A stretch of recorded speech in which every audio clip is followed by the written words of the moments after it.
嗨，我是君令。画面上这6个字是我们今天一起要学写的6个字。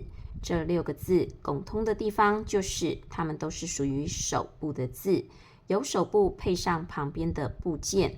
那么我们要怎么书写才能把字体写得好看呢？在这一集中，我不只要教会你写这6个字，更要从6个字中归纳出写字的方法，让你可以快速地改善字体。拿一支笔，我们一起开始进入今天的教学吧。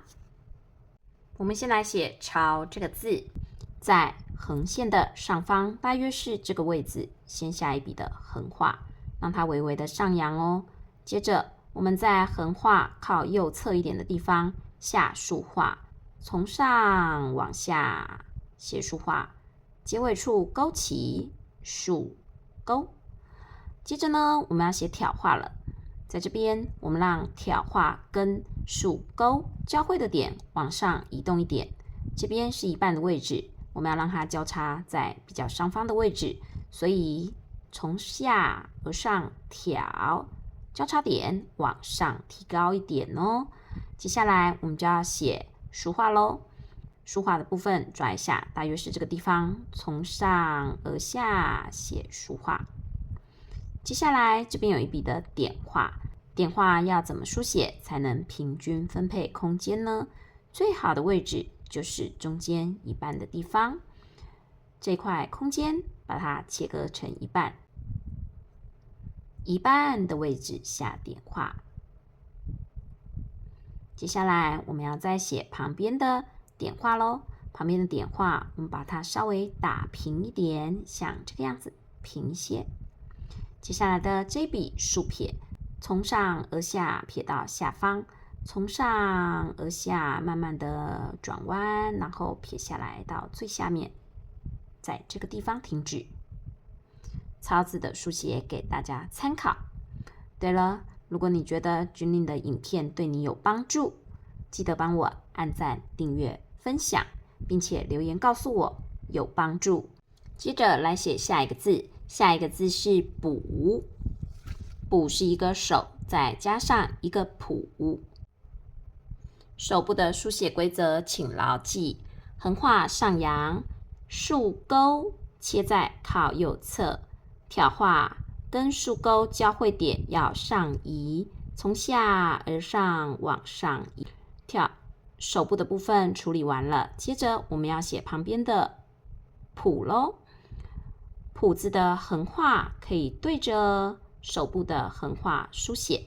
接下来我们要写下方的竖画，下方竖画可以略微往外扩一点点，让它呈现些微的上大下小哦。接着我们再写横、折、钩，一样让它呈现一个略微上大下小的感觉，然后在结尾处勾起。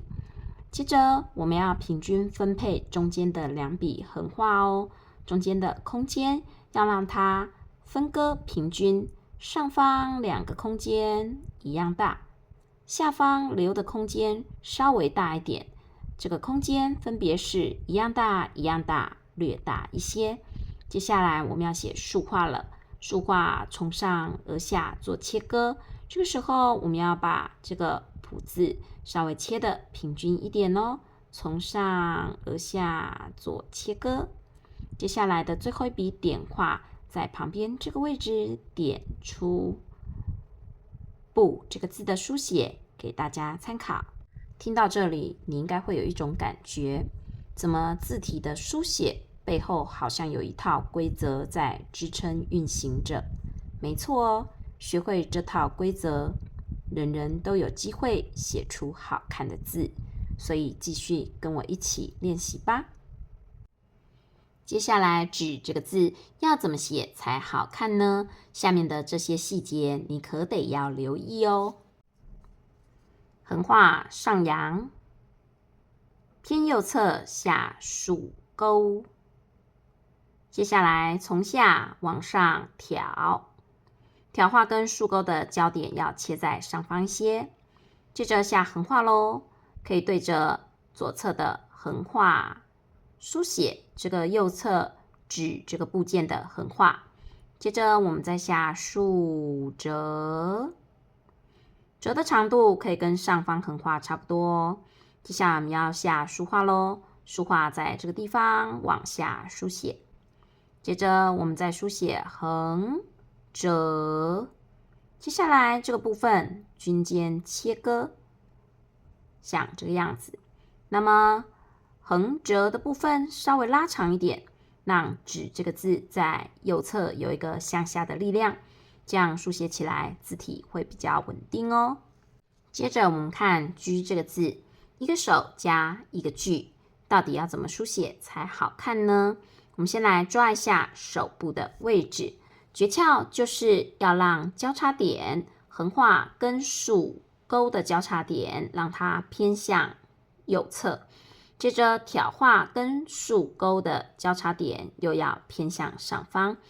手部书写完之后，开始抓右侧句的位置，先从上方这个位置下撇画，这边我们会稍微略推开一点，那么接着再下横折勾，在这边我们勾起的角度会稍微略往内倾一点点，注意哦，只有一点点哦。接着我们要下口了，口的部分要抓一下，大致在这个位置书写下来之后，要让口部在这整个空间里面感觉留下的空白都大致一致哦。接着来写叹这个字，叹这个字它的笔画不是很容易摆放，那我们大家一起来练习看看吧。学到了叹这个字，手部我们已经反复书写了好几次，对于提手旁整个笔画的摆放，大家应该已经相当有概念了。那我们就来说明一下手部搭配叹的右侧部件时，要怎么样去进行笔画摆放呢？首先我们要先抓好下点画的地方，大约在这个位置，从这里下点画往下，接着我们要拉一笔的横钩哦，为上扬之后再慢慢勾回。接下来我们要写的是撇跟竖折，撇画跟竖折在书写的时候，要大致把上方这个空白处平均分配。我们抓这个地方下撇画，接着在这里的位置下竖折。这两个笔画在书写的时候，要大致把上方的空间做一个均等的分配。这个地方跟这个地方跟这个地方长度大致是相等的哦。接下来的横画，我们从左侧起笔慢慢往右侧拉，在这个地方的横画，我们一样要做一个微上扬的感觉。接着我们要下竖钩咯，竖往下勾起。当左边有竖钩，右边也有竖钩的时候，右边的竖钩要往下延伸一点，让右边的竖向笔画来得比左边的竖向笔画长。接下来在这个地方，这个笔画我们会写成是直一点的点画。那再看到右手边咯，右手边的笔画我们会从这个中心处延伸出来，书写一笔的点画。像这样的书写方式，就可以让叹字的整个笔画摆放书写得很平均哦。再来看拱这个字，提手旁配上一个共，那么笔画的摆放细节又是什么呢？手部的书写到现在你应该非常熟悉了，而且也了解要诀是什么。那我们就要搭配右手边的共咯。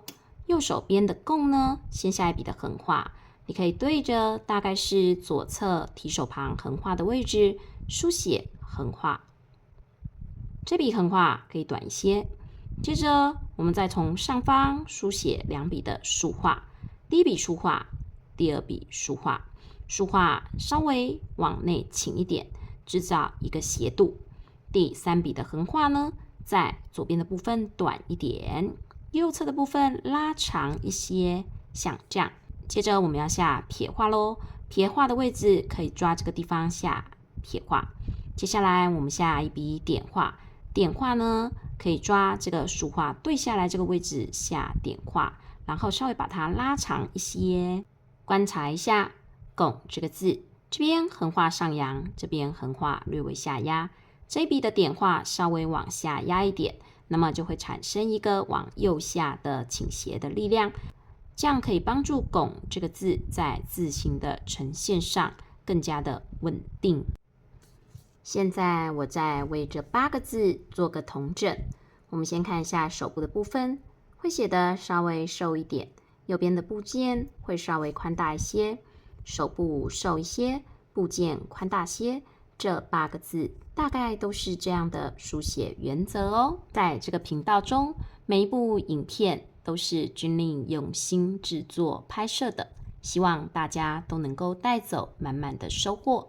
如果你有得到一点成长，请在下方留言栏处写下我有收获，鼓励我。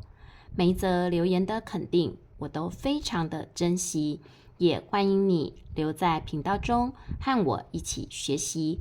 如果你想更进一步的调整字体，让自己的字变得更美，那么我用尽心力打造的15日美字养成班将提供你更加快速有效的方法，那是一条通往美字的捷径。